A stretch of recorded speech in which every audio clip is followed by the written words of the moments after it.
কিছু কথা মনৰ কথা আমি ব্যক্ত কৰিব ওলাইছো। আল্লাহু আকবাৰ ربه فصلى بل الله لمن حمده জানো আয়াল্লাহ এই ঈদৰ মুহূৰ্তত আয়াল্লাহ আমি সকলোৱে মুৰ্দাগান সকলৰ হৈ দোৱা কৰিছোঁ আয়াল্লাহ তেওঁলোকৰ কবৰ আযাব তুমি মাফ কৰি দিবা। বুঢ়া মছজিদত উপস্থিত হৈ সমগ্ৰ জনসাধাৰণৰ লগত ঈদৰ নমাজ পঢ়িবলৈ আজি বাবে এটা ডাঙৰ দিন, স্মৰণীয় দিন, গুৰুত্বপূৰ্ণ দিন। মোৰে সৌভাগ্য যে যি সময়ত জনসাধাৰণ একত্ৰিত হয় এটা সুস্থ সমাজৰ বাবে দোৱা কৰিছিল, নিজৰ ল'ৰা ছোৱালীৰ ভৱিষ্যৰ নিৰাপত্তাৰ বাবে তেওঁলোকৰ প্ৰগতিৰ বাবে দোৱা কৰিছিল, নিজৰ যদি নজনাকৈ ক'ৰবাত ভুল হৈছে অপৰাধ হৈছে তাৰ বাবে মাফ বিচাৰিছিল, ক্ষমা বিচাৰিছিল।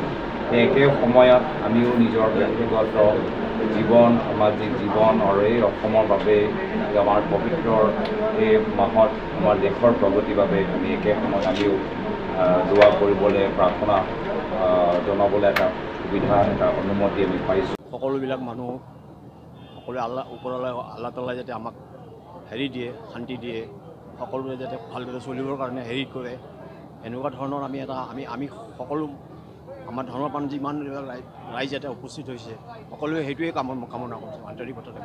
इसी तरीके से इबादत के साथ गुज़रा उसको वैसे ही गुजारें, पूरी ज़िंदगी अल्लाह की ताअत में और फरमाबरदारी में गुजारें, इसी में कामयाबी है। उसके अलावा न इस दुनिया में सुकून है न आखिरत में सुकून है। अल्लाह हम सब को अपनी रज़ा और क़ुर्ब नसीब फरमाए और हमें अल्लाह ताला अपनी ताअत करने वाला बनाए। अल्लाहु लिमन हमिदा ونيسرك لليسرى فذكر إن نفعت الذكرى। আমাৰ যিখিনি আজান ফকীৰৰ মাটি আছে তাত আমি এটা কমিউনিটি হল বনাইছোঁ, প্ৰায় 70 লাখ টকাৰ অনুদান এটা আমি আনিছোঁ আৰু পৰৱৰ্তী দিনত আমি ৰাইজে লগ লাগি এই অঞ্চলটোত আৰু যিবিলাক কাম আছে কবৰস্থান, ঈদগাহ, মাজদুৰ আলী আৰু আমি কবৰস্থান কমিটিৰ সদস্যসকলে আৰু ৰাইজে ইতিমধ্যে 3খন কবৰস্থান আমি সম্পূৰ্ণ আৰ্ট ফিলিঙৰ কাম সম্পূৰ্ণ কৰিছোঁ।